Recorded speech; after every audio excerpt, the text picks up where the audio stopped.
आज मैं आपको एक कहानी सुनाना चाहता हूँ।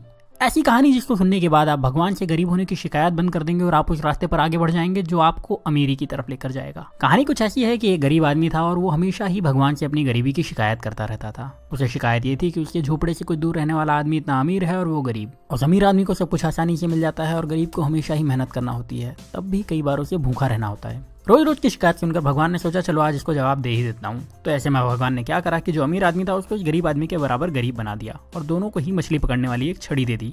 दोनों को एक बराबर का झोपड़ा दे दिया और दोनों के हालात बिल्कुल एक जैसे कर दिए। क्योंकि दोनों ही बराबर के गरीब थे और दोनों के पास मछली पकड़ने वाली छड़ थी तो दोनों ही मछली पकड़ने लगे। पहले दिन दोनों ने ही 10 मछलियां पकड़ी। मछली पकड़ने के बाद जो आदमी पहले से गरीब था उसने पूरी 10 मछलियों को बेच दिया और बदले में उसे 2000 रुपये मिले। अब इस आदमी ने अपने लिए और अपने परिवार के लिए अच्छा खाना खरीदा, थोड़ी मिठाई खरीदी और उस आदमी ने अपने पूरे परिवार के साथ मिलकर वो रात बहुत अच्छी तरीके से पार्टी करते हुए बनाई। लेकिन जो आदमी अमीर से गरीब हुआ था उसने सिर्फ 9 मछलियां बेची। उसने एक मछली को अपने परिवार के साथ मिलकर खा लिया और बाकी की 9 मछलियों को बेचकर 1800 रुपये कमा लिए। हालांकि ऐसा करने पर उसके परिवार को भूखा रहना पड़ा, लेकिन फिर भी उसने यही किया।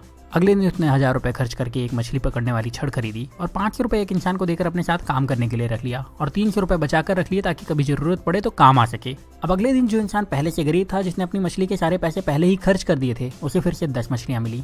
इस बार भी वही हुआ। शिकायत करने वाले शख्स ने अपनी सारी मछलियों को बेच दिया और उस पूरे पैसे को अलग अलग जगहों पर खर्च कर दिया। लेकिन जिस इंसान को भगवान ने गरीब बना दिया था उस इंसान को अब 20 मछलियां मिली। इस बार उसने 18 मछलियों को बेचा और 2 मछलियों को अपने परिवार के साथ खाकर सो गया। इस बार उसके परिवार को थोड़ा खाना ज्यादा मिला, लेकिन उनका पेट ठीक से भरा नहीं था। फिर भी किसी ने शिकायत नहीं की। अगले दिन फिर वही हुआ और जिस इंसान को भगवान ने गरीब बनाया था उसने 18 मछलियों को बेचे हुए 3600 रुपए से 2000 रुपए निकाल करके 2 छड़ और खरीदी और उसके साथ ही 3 लोगों को अपने साथ काम करने के लिए रख लिया, हर एक को 500 रुपए दे करके। उसके पास 100 रुपए अभी भी बचे थे तो उसने वो पैसे बचत में लगा दिए। उस दिन भी शिकायत करने वाले को सिर्फ 10 मछलियां मिली, उसे 2000 रुपए मिले और उसने उन सारे पैसे को फिर से किसी न किसी जगह पर बहाने बना करके खर्च कर दिए और उसके पास जरा भी पैसे उसने नहीं बचाए।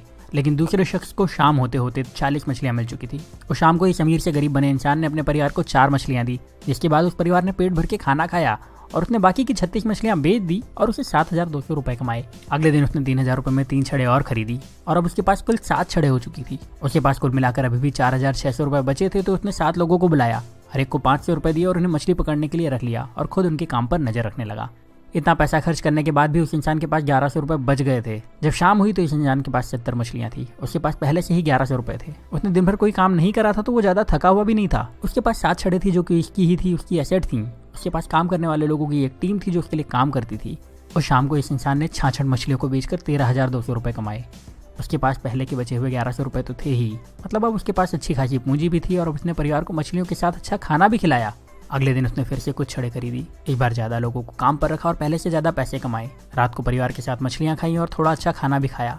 वो आदमी यही काम हर रोज करता रहा और थोड़े दिन में पहले से ज्यादा अमीर हो चुका था। उसने अपने पुराने घर को फिर से खरीद लिया और अब उसके लिए मछली खाना मजबूरी नहीं शौक था। साथ ही अब उसे काम करने की जरूरत नहीं थी क्योंकि उसने अपने काम की देखभाल के लिए कई मैनेजर्स, अकाउंटेंट और दूसरे लोगों को रख लिया था और वो अपने पैसे दूसरी जगह इन्वेस्ट भी कर सकता था। लेकिन जो शिकायत करने वाला इंसान था वो अभी भगवान से यही शिकायत कर रहा था कि भगवान आपने मुझे गरीब क्यों बनाया और उस अमीर इंसान को इतना आराम क्यों दिया। अब आप समझदार हैं, आप ये समझ चुके होंगे कि भगवान किसी का फेवर नहीं करते, वो सभी को एक जैसे ही देखते हैं, सभी को एक जैसे मौके देते हैं, सभी को एक जैसे संसाधन देते हैं, सभी को सफल और धनवान होने का अधिकार देते हैं। पर आपको ये भी समझना होगा कि दुनिया में कुछ भी फ्री नहीं मिलता। इस कहानी में भी आपने देखा कि उस इंसान ने गरीबी से वापस अमीर होने के लिए पहले कुछ समय तक आधा पेट खाना खाया, उसके बाद भरपेट खाना खाया, फिर भी बचत के साथ पैसे खर्च करे और अपने पैसे को सही तरह से इन्वेस्ट भी करता रहा। जबकि गरीब इंसान सिर्फ मजे में लगा रहा और शिकायत करता रहा और हमेशा गरीब बना रहा। अगर आपको लगता है कि अमीर इंसान रिच होने के लिए तकलीफें नहीं उठाते तो ऐसा नहीं है। वो गरीबों से ज्यादा तकलीफ उठाते हैं। वो अपने आराम के लिए गरीब लोगों से ज्यादा मेहनत करते हैं पर शिकायत नहीं करते और वो अपने पैसे का सही इस्तेमाल करते हैं, इसीलिए उन्हें अमीर होने का अधिकार भी है। तो अगर आप गरीब हैं तो अपनी गरीबी की शिकायत मत करिए, बल्कि उस काम को पूरी ईमानदारी से करिए जो आपको मिला है। ये सोचिए कि उसमें ज्यादा से ज्यादा पैसे कैसे कमाया जाए और अपने पैसे को सही तरह से खर्च करिए, अपने पैसे को सही तरह से इन्वेस्ट करिए। और जब आप ऐसा करेंगे तो आपको अमीर होने से कोई नहीं रोक पाएगा, कोई भी नहीं। अब यहाँ मैं आपसे एक सवाल करने वाला हूँ और कमेंट में इसका जवाब जरूर दीजिएगा। क्या आपको लगता है कि भगवान या किस्मत सच में आपकी गरीबी के जिम्मेदार हैं? और अगर अभी तक आप यही समझते थे तो आपने अपनी सोच बदली या नहीं? अपना जवाब मुझे कमेंट में जरूर बताइएगा। अगर आपने अपनी सोच बदल ली है और आपको लगता है कि ये वीडियो ज़्यादा से ज़्यादा लोगों के पास जाना चाहिए तो इस वीडियो को दूसरों को शेयर करिए। इतना ज़्यादा शेयर करिए कि लोग अपनी जिम्मेदारी खुद लेना शुरू कर दें और फिर कोई भी रुकावट उन लोगों को अमीर होने से ना रोक पाए। तो इस वीडियो को आप शेयर करिए फेसबुक